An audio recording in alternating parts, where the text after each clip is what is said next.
start blogging? I started it as part of my course. I was studying marketing, advertising and PR, which is always something I was really interested in. And they just encouraged us in like the digital marketing module to start a blog. I just continued it from then, from after leaving uni, getting my first job, and it kind of became this extra hobby that I had that actually became quite impressive when I went for job interviews and people were like, oh, this is really interesting. And so what have the highs and lows been? Because, I mean, you now have a huge online following and it's grown and grown and grown. There's been so many highs, way more highs than lows, like been on some amazing trips, travelled the world, met some amazing friends, had some amazing opportunities and just really enjoyed learning how to like be my own boss and be really creative. And the whole thing was a trial and error, like making a video and it could just go down terribly or it could be like the best thing ever, and it's just a constant like trial and error really. There haven't really been many lows. I guess it's just getting used to working alone. I'm quite like an ideas person, but I love to like sit down and have a brainstorm with someone. And I guess I probably should by now have like an assistant or someone working with me, but it's just never worked out. It's so tricky. I'm such a control freak, and having worked alone for this long, it's just made it even worse. You have found out some very exciting news. I know, it's weird to talk about it. I haven't done that yet. You're having a baby. I know. So how have you felt? How have you been, Lily Pebbles, content creator, and pregnant? I was really quite sick, and I hate being sick, so it was all quite traumatic. But yeah, I think what I found really hard was work and like having that kind of on voice and I stopped seeing content in anything. You know, normally it's all about like seeing content in places, taking photos, and I feel like I just lost my personality. Like, the beginning bit is so crazy how awful you feel and you can't really tell anyone. I did tell a few people because I had to, and I wanted like the sympathy from other people who had been through it. Help! Yeah. But it's a really lonely time. And also this thing you wanted so bad and then you feel guilty for like complaining about it. It's like a whole thing. It's a minefield. Yeah.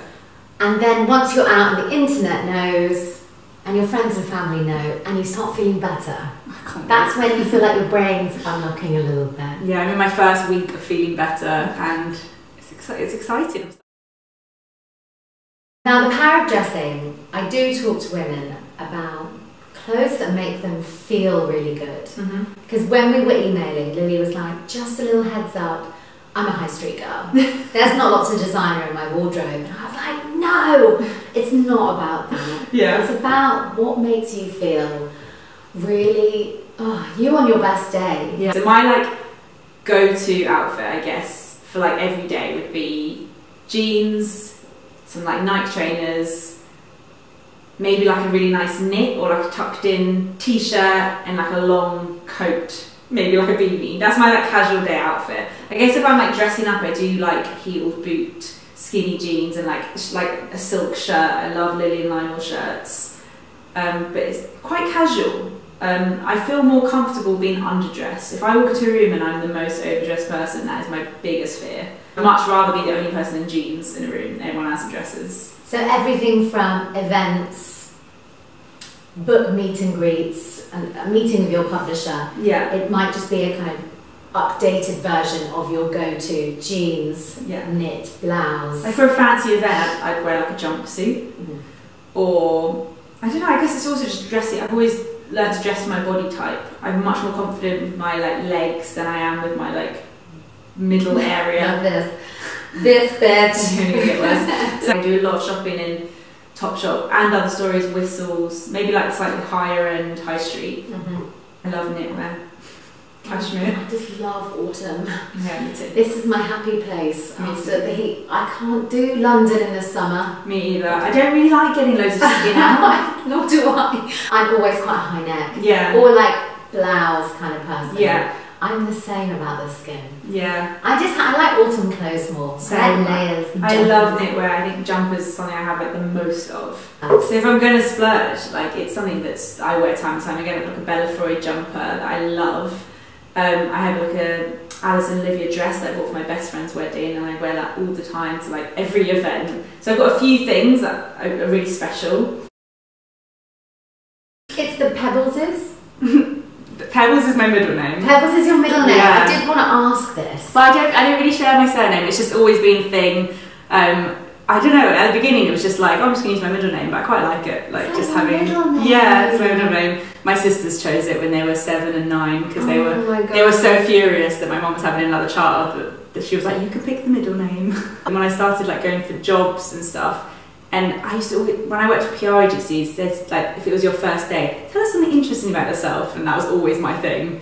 Now everyone knows it, I don't really have a thing. No, but it's a good one. And also passport control. I know. Like Pebbles. Well, now everyone has really quirky names. That is true. Yeah.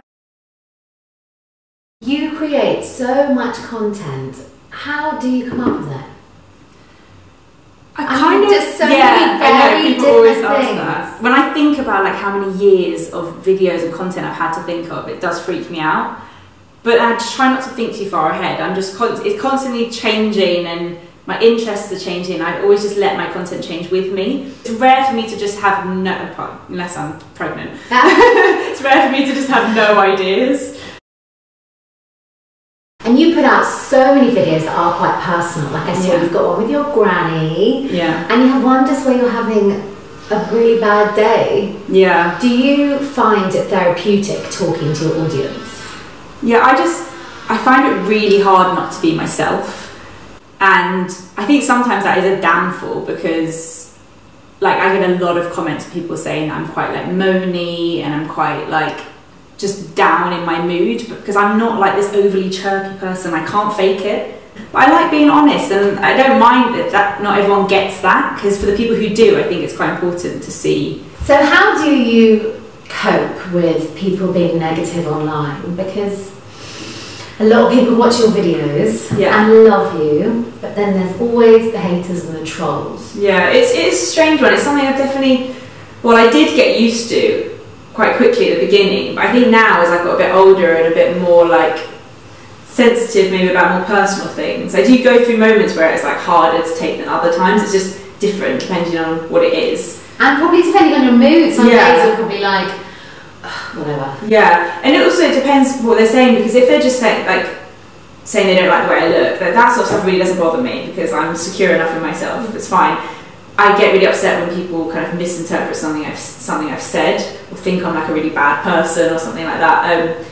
And it's just a really strange dynamic, because I feel like as a YouTuber you get hurtful comments and offensive comments almost every day, but then we kind of feel like we're constantly walking on eggshells not to say anything that's going to offend anyone else. So it's really strange that it's like, it's okay for us to get it, but we have to be so careful not to offend anyone else.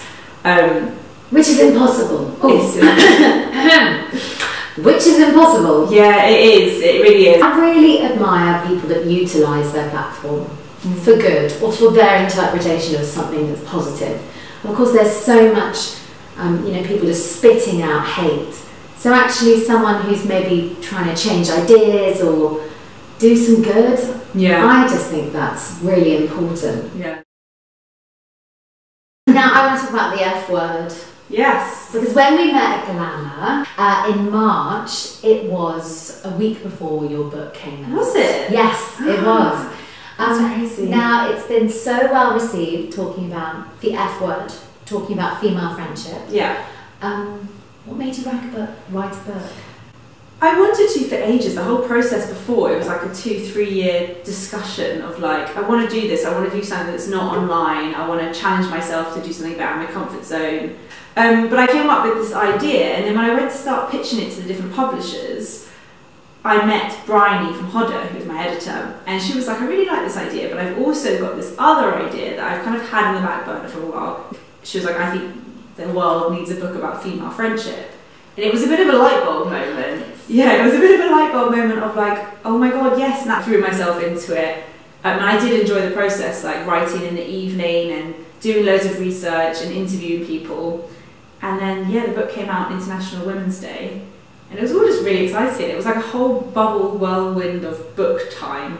And it was crazy, and it was exciting to do something different that I don't think my audience expected. And I feel very proud that I did like a whole textbook, there's no photos, it wasn't like a coffee table book like I always imagined I would do. It's a book. Yeah, it is a book. With lots and lots and lots of words. 80,000. I can't talk to you without mentioning the podcast. Yes. I mean, At Home With. Yes. I love the idea. Thank you. Yeah, when we came up with the idea, we were literally like, yes, because originally we were just going to interview women who we admire in a room with a G&T, and then we were like, well, why don't we go into their home, like the place where they feel most comfortable? And it doesn't have to necessarily even be about the home, but it's just, I think people are so much more natural in their own environment, like now. And you get to have a bit of a nosy round. Yeah, exactly. So At Home With is a podcast that me and Anna co-host, and we've done 2 seasons, which is crazy. It feels like we've done about 10. But we've met some amazing women, from like Lisa Eldridge, Terry Diggensberg. Who else have we done? Oh my god, I can't even think. There's some amazing like brand founders. Lisa Eldridge in her home. Yes. And she's so in lovely. her bathroom. Like yes. Yeah. It was oh my amazing. gosh, that is fabulous. We've been so lucky. We get to chat to them about their career and their personal life and their home, and it's so fun. I hope we get to do another season. God, that's amazing. 20 episodes. Yeah. I've got a lot of catching up to do. I think we've hit over like 2 million listens now, I think. Yeah. So all of these different, I don't want to say fingers and pies, I've said it now. Could you choose a favourite pie?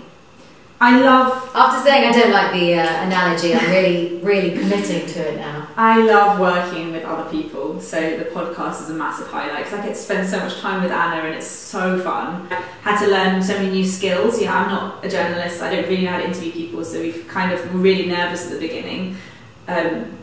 So I've really enjoyed that. Thank you so much for being one of my power dressing women. Anytime. It has been gorgeous.